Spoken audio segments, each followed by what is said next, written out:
Bismillahirrahmanirrahim. Assalamualaikum warahmatullahi wabarakatuh. Perkenalkan, nama saya Ahmad Firmansyah. Saya dari jurusan Fisika FMIPA Universitas Negeri Malang.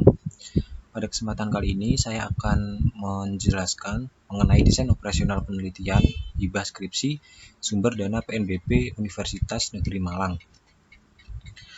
Hibah skripsi ini berjudul Analisis Sifat Magnetik serta Kandungan Unsur pada Tanah Tercemar dan juga Tanah Tidak Tercemar Limbah Hidrokarbon Petroleum di Lingkungan Tambang Minyak Bumi Tradisional Kedewan Bojonegoro.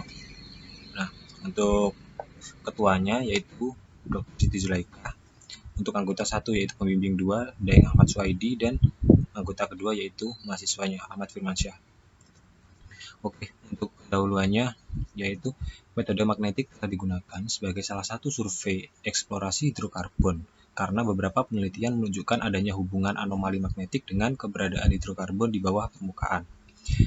Metode magnetis ini juga berkontribusi untuk mendeteksi dan memantau kontaminasi dalam tanah atau sedimen dari berbagai kontaminan yang dikenal sebagai magnetik lingkungan. Dengan pengembangan magnetik lingkungan ini, pengukuran magnetik menjadi cara yang penting untuk menggambarkan sumber pencemaran.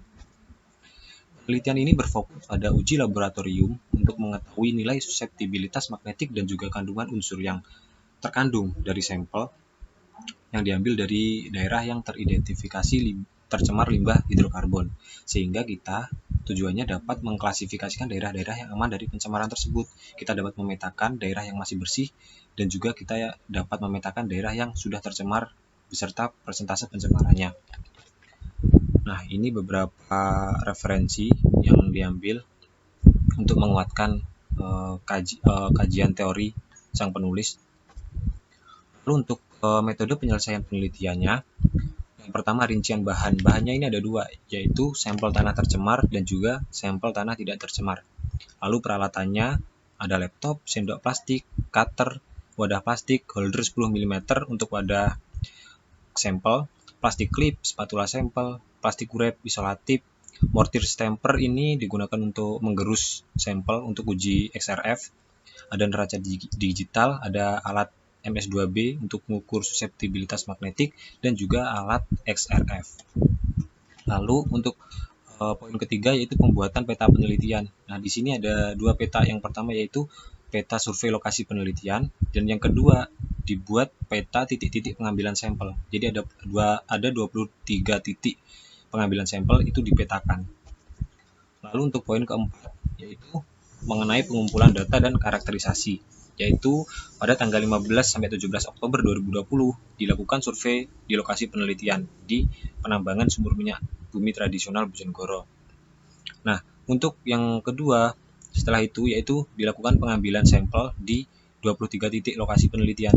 Nah, ini pelaksananya yaitu seluruh anggota tim riset KBK mengambil berbagai sampel tanah, endapan, dan juga air dari kedalaman sumur minyak. Lalu yang ketiga yaitu pada tanggal 25 Desember sampai 2 Januari dilakukan proses preparasi untuk uji sifat magnetik bertempat di Laboratorium Sentral FMIPA UM. Dan yang keempat yaitu pada tanggal 3 sampai 15 Maret dilakukan preparasi untuk uji XRF yang bertempat juga di Laboratorium Sentral FMIPA UM.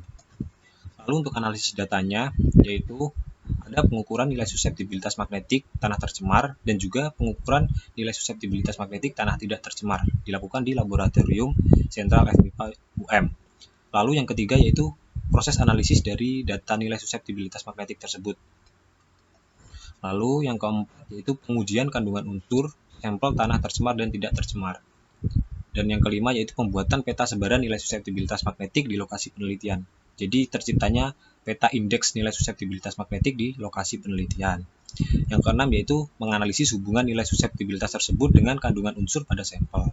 Dan yang terakhir yaitu penyusunan laporan akhir. Dan metode pencapaian luarannya yaitu yang pertama luarannya yaitu artikel di Jurnal Nasional UM JPSE, Journal of Physics Science Engineering.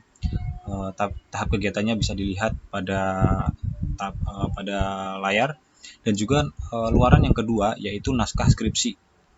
Ini luaran wajib dua-duanya. Jadi sekian yang dapat saya sampaikan. Kurang lebihnya saya mohon maaf. Wassalamualaikum warahmatullahi wabarakatuh.